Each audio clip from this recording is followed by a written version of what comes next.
Paz do Senhor, irmãos. Glória a Deus. Bendito seja o nosso Deus. Eu quero ler com os irmãos o texto áureo da Bíblia.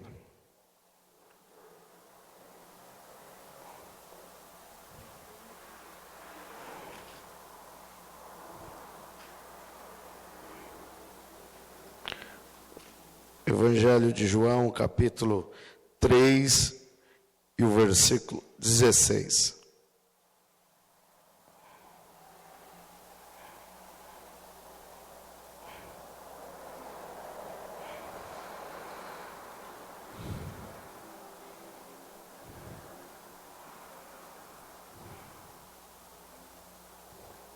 Amém? Diz-nos assim: porque Deus amou o mundo de tal maneira que deu o seu Filho unigênito, para que todo aquele que nele crê não pereça, mas tenha a vida eterna. Amém, irmãos? Bendito seja o nosso Deus. Meus amados, esse texto, claro, é bem conhecido de todos os irmãos, todos sabem de cor esse texto. Não somente os irmãos, mas toda a igreja, todo mundo conhece muito bem este versículo. É um versículo que está estampado nos carros, nas camisas, por todo lado. Mas o que nós precisamos atentar para ele é que, na verdade, ele vem trazendo a revelação de coisas espirituais a um homem que não conhece o mundo espiritual.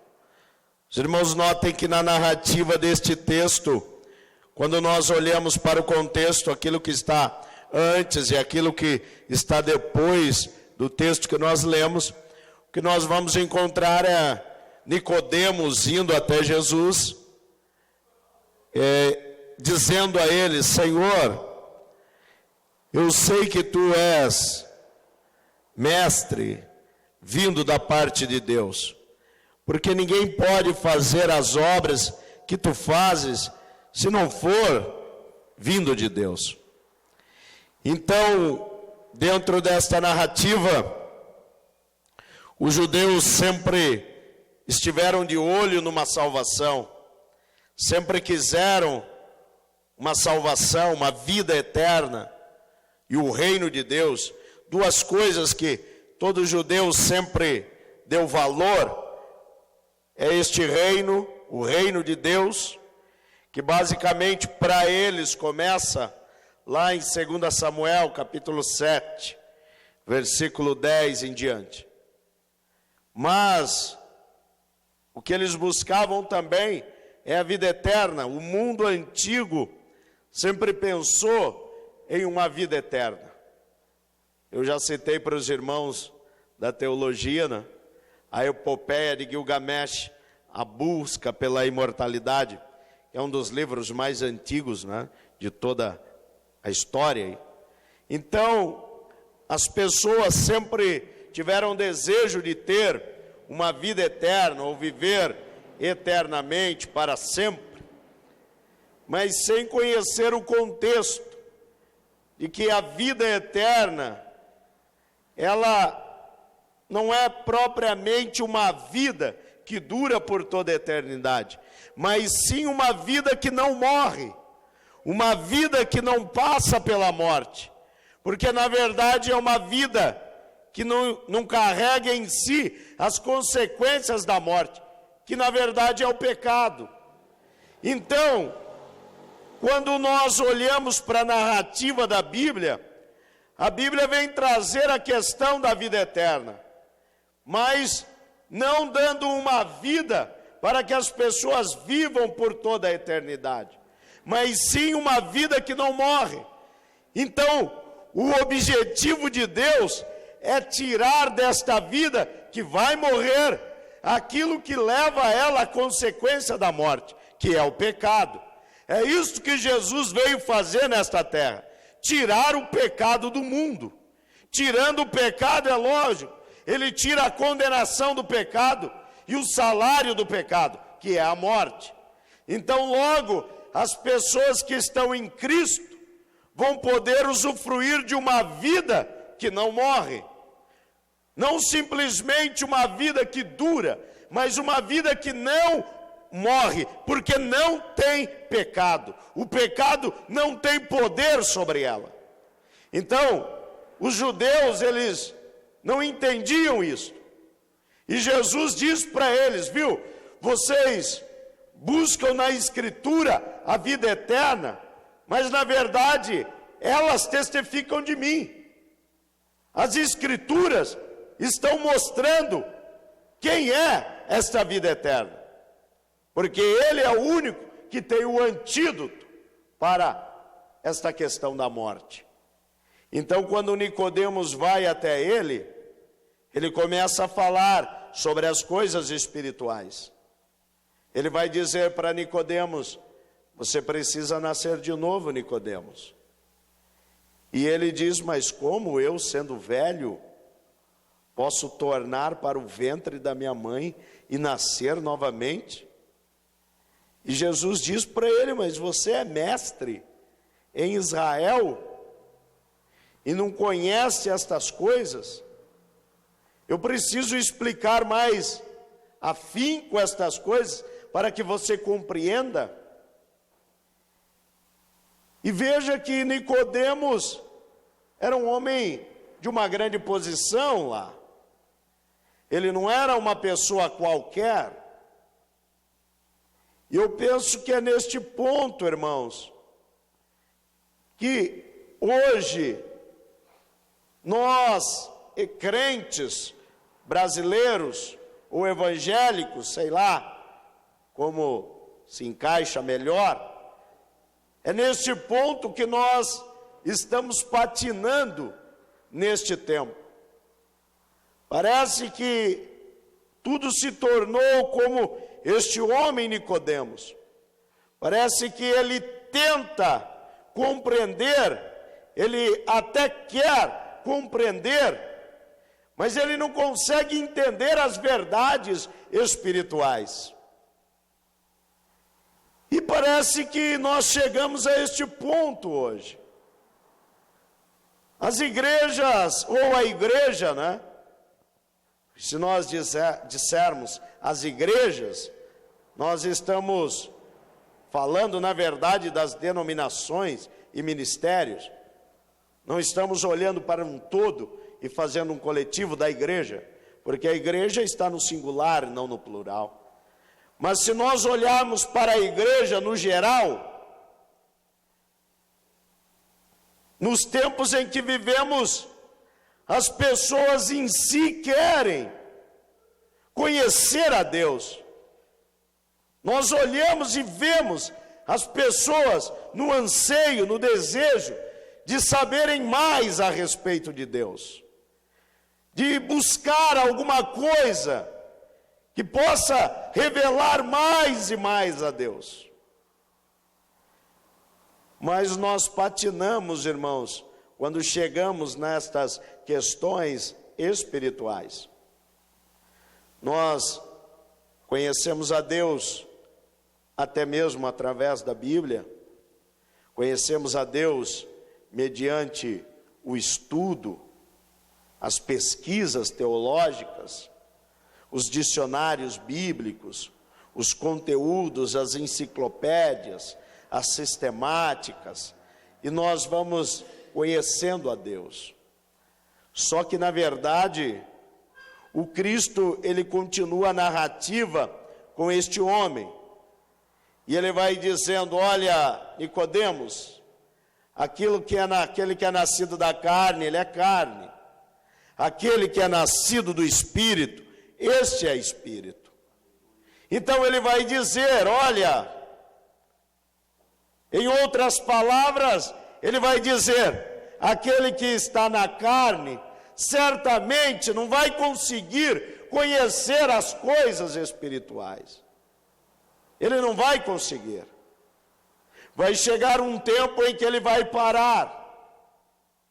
Os irmãos podem notar,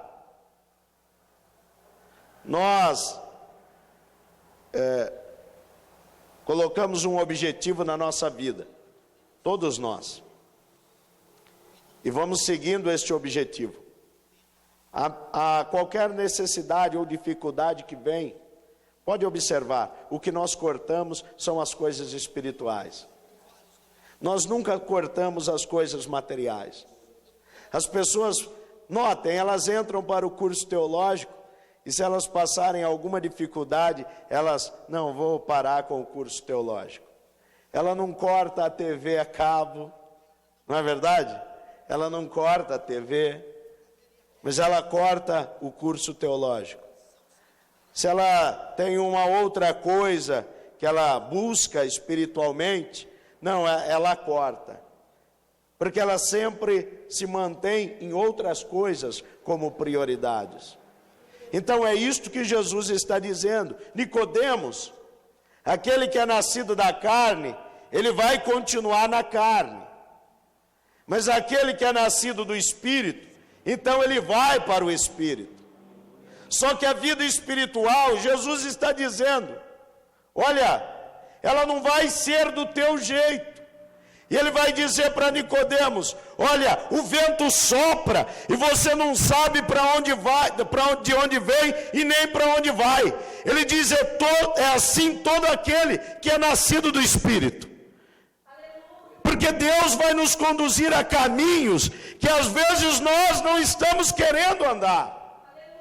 Ele vai nos levar a lugares que nós não queremos andar. Ele vai nos levar a conflitos que nós não queremos viver. Mas o que Deus está esperando é que haja em nós um sentimento como o salmista, dizendo, Senhor, ainda que eu ande pelo vale da sombra e da morte, eu não temerei mal algum, porque o Senhor é o meu pastor. Eu sei que o Senhor está me conduzindo e me guiando por lá. A minha segurança está em Ti. Mas esses são os homens espirituais. E se nós formos carnais, irmãos, então nós vamos medir a nossa espiritualidade pelas circunstâncias, não pelo sopro de Deus. Os irmãos sabem que na Índia, nos tempos antigos, eles separavam o trigo da palha mediante o sopro, e eles faziam um grande mecanismo para fazer uma grande ventania sobre o trigo, para separar o trigo e a palha. Então aquele vento, é claro, soprava sobre o trigo, mas o trigo permanecia ali, e a palha ia embora. E quando nós olhamos para o que Jesus está dizendo a Nicodemos, é isto, irmão. Muitas das vezes o sopro de Deus, o Espírito, vai nos levar a lugares que nós não queremos estar, vai nos levar a caminhos que nós não queremos andar, vai nos levar a situações que nós não queremos viver. Olhem para Jesus. Ele estava jejuando por 40 dias. De repente o Espírito o levou ao deserto para ser tentado. Este era um homem espiritual. E ele está sendo levado para o deserto para ser tentado. E quem levou ele? O Satanás? Não, irmão. O Espírito estava soprando e levando ele a um caminho. Certamente, irmãos, ninguém queria estar naquele lugar em que Jesus estava. Onde o Satanás dizia para ele: se tu és o Filho de Deus, por que não transforma então estas pedras em pães? Não é? Olhe para o tempo moderno, né? As pessoas dizendo: se eu sou filho de Deus, o Senhor tem que fazer. Parece essa linguagem ser a do diabo, não é verdade? mas está no meio dos crentes modernos. Mas olha de quem é esta linguagem. Não era de Jesus. Jesus estava quieto. E hoje a modernidade religiosa diz: se eu sou filho de Deus, então tem que acontecer. Mas com quem eles aprenderam isso? Foi com Jesus? Não, irmão. Foi com o diabo.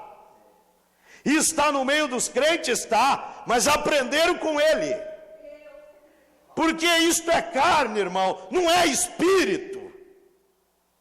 Porque o homem espiritual, ele diz: nem só de pão viverá o homem, diabo. Está escrito, mas de toda a palavra que sai da boca de Deus. O crente não está olhando a circunstância, irmão. Ele está olhando para Deus. O crente não está olhando para isto ou para aquilo, irmão. Ele tem um alvo e o alvo é Deus. Ele está olhando para lá. E eu digo aos irmãos, quem queria estar naquela situação? Não é? Face a face com o diabo. E hoje em dia, irmãos, parece que o diabo nem existe mais nas igrejas. Não é verdade? Eu não sei, irmão, eu acho que em muitas igrejas o diabo até se converteu. Ele deve ter se convertido para alguns. Ou aprendeu boas maneiras, sei lá, o diabo está educado ultimamente. Porque para algumas igrejas, irmãos, eles aprenderam tudo com ele e nada com Jesus Cristo. E olha a situação lá. Agora, ele vai oferecer coisas a Jesus. Ele vai dizer: olha, está escrito, para que você, sendo escolhido, filho de Deus, pertencente ao reino de Deus, que você não vai tropeçar em coisa alguma, né? Porque Deus dará ordem aos teus anjos. Olha o que o diabo estava dizendo. E Jesus está dizendo, viu? Não tentarás o Senhor teu Deus, diabo. Também está escrito. Então, irmãos, Jesus estava sendo levado a um lugar. E qual era o propósito daquele lugar? O diabo colocou ele em um lugar elevado e mostrou os reinos e disse para ele: tudo isto eu te darei, se você prostrado me adorares.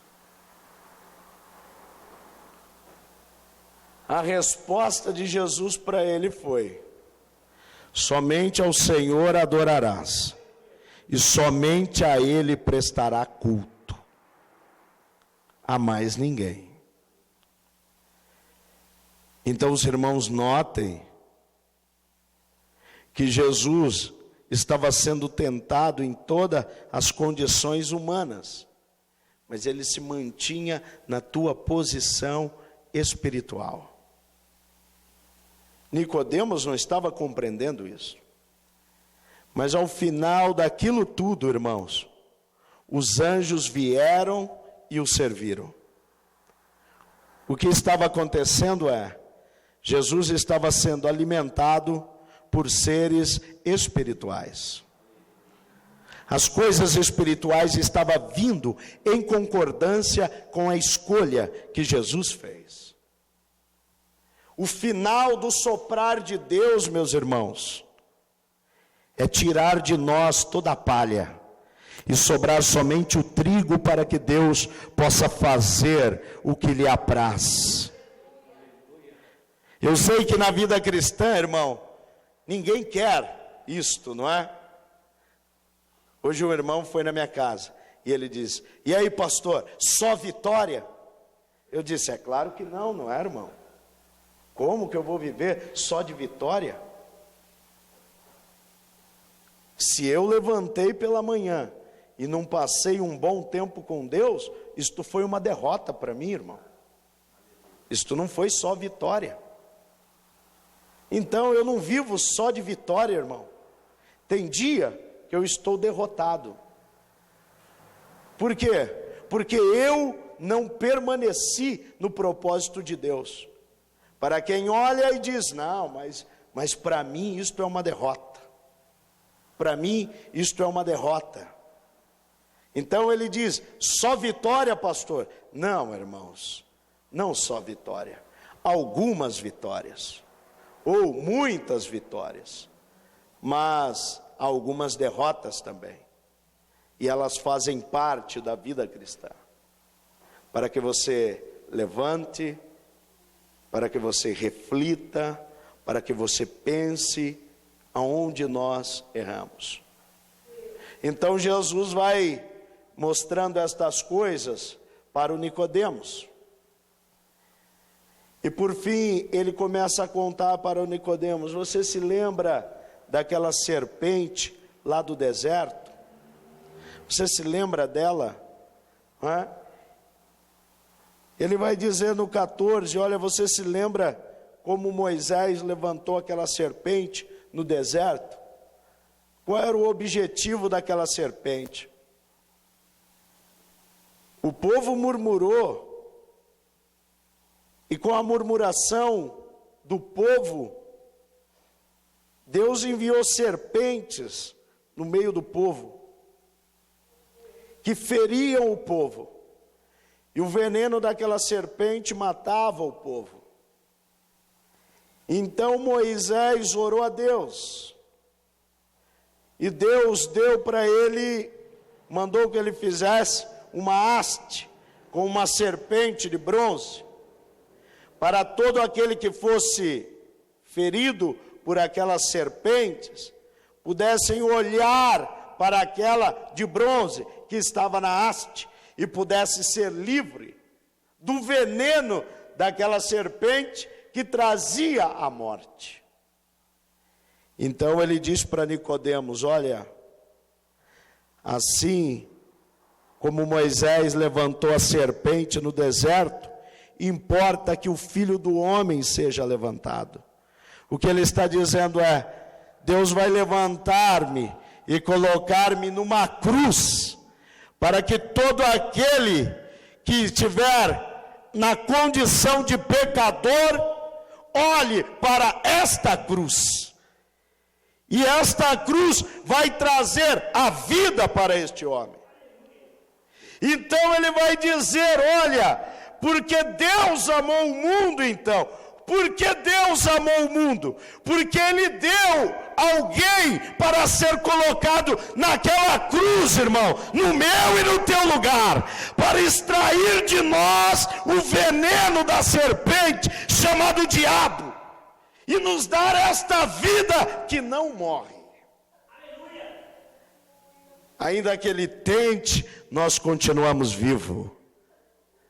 É o que o salmista diz, ainda que eu andasse pelo vale da sombra e da morte, como de fato andou, como de fato um dia ele teve que passar pela morte, e lá naquele abismo, onde estava o lugar invisível dos mortos, o Hades, mas ele diz, ainda que eu ande por lá, eu não temerei mal algum, porque ele está dizendo lá no versículo 1, o Senhor é o meu pastor.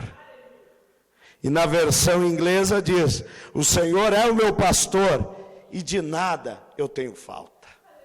Ou seja, se Ele é o meu pastor, eu não preciso de mais nada, eu só preciso dEle. É isto que ele está dizendo. Como ele andou, como Jó andou, como todos andaram, que morreram antes dele. Mas quando chegou aquele grande dia, irmão, ele foi lá e buscou eles que tinham passado por este vale de sombra e morte. Ele foi lá e tirou todos de lá. Por isso o salmista podia dizer com segurança, ainda que eu ande por lá, eu espero que ele vá até lá me buscar. Então os irmãos vejam que ele vai dizer que Deus então amou o mundo de tal maneira, porque deu.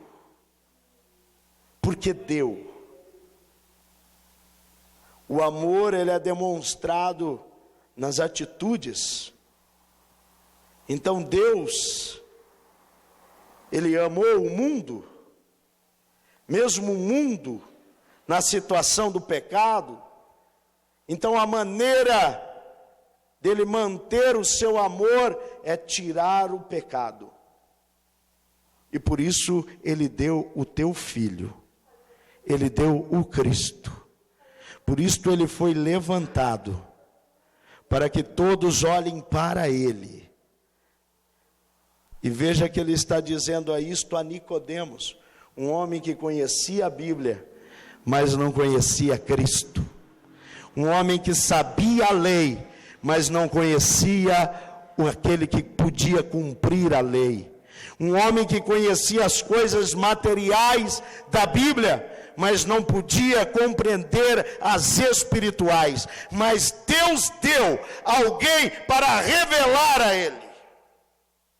E é isto que nós precisamos, irmãos. Conhecer a Jesus Cristo. Olhar para ele. E eu garanto, irmãos, que até que nós cheguemos até o pé desta cruz de Jesus Cristo, até que nós cheguemos lá, como nós vamos chegar lá? Mediante o Espírito Santo. Ele que vai nos levar para lá. Se vocês lerem os evangelhos com atenção, você vai ver que cada passo que Jesus dava, ele estava mais próximo da cruz. As pessoas tentavam matá-lo, mas não era chegada a hora ainda. A multidão estava indo com ele, mas cada vez que ele chegava mais próximo da cruz, a multidão ia se afastando dele. E assim era. E lá no jardim do Getsemane, no momento de angústia e dor, 3 estavam com ele, orando? Não, dormindo. E ele lá, irmão, chorando, gemendo, orando ao Pai, enquanto eles dormiam. Era este o momento, a cruz. Mas tudo isto fazia parte do trabalhar de Deus. Ele orou por 3 vezes, dizendo: Pai, se possível, passe de mim este cálice, mas contudo não a minha, a tua vontade. E era a vontade de Deus, como Isaías escreveu, foi do agrado do Pai moê-lo. E eu digo aos irmãos, se Deus tinha prazer em morrer o Cristo, quanto mais eu e você, meu irmão. Ele quer tirar tudo aquilo que não é dele, de nós. Ele quer tirar, irmãos, tudo aquilo. E o Cristo é este modelo, este padrão. O Espírito Santo vai nos levar até o pé daquela cruz. Mas até que nós cheguemos lá, o vento vai soprar, como ele disse a Nicodemos. Você não sabe de onde vem e nem para onde ele vai, mas é assim aqueles que estão debaixo da vontade do Espírito. Cristianismo não é uma utopia, ele é uma vida, irmãos, e a vida é isso. Então ele vem e começa a tirar tudo aquilo que não é dele e nos coloca lá, aos pés da cruz. E ele vai revelando às pessoas o Cristo de Deus. E no Cristo nós podemos compreender o quanto Deus amou a mim e a você.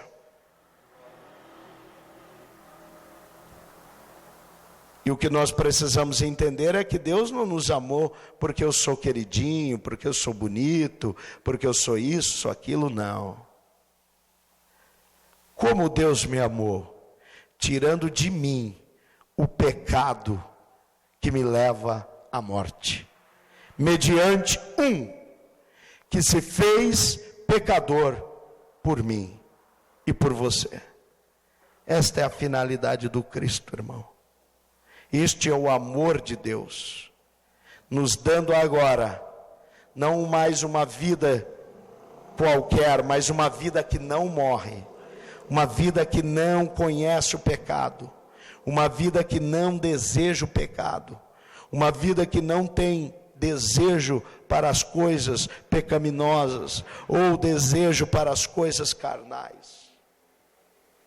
E olhe para nós, irmãos, nós estamos vivendo isto. Se não estamos vivendo, irmãos, então é preciso o soprar de Deus em nós. E o conduzir dele vai nos levar a caminho que nós não queremos ir. O povo poderia chegar até a terra prometida em 2 semanas. Em 2 semanas eles poderiam, no máximo 1 mês, eles poderiam ir até a terra prometida, seguindo pelo caminho chamado caminho dos filisteus. Mas Deus tinha um outro caminho para eles, um caminho que durou 40 anos. E por que isto, irmão?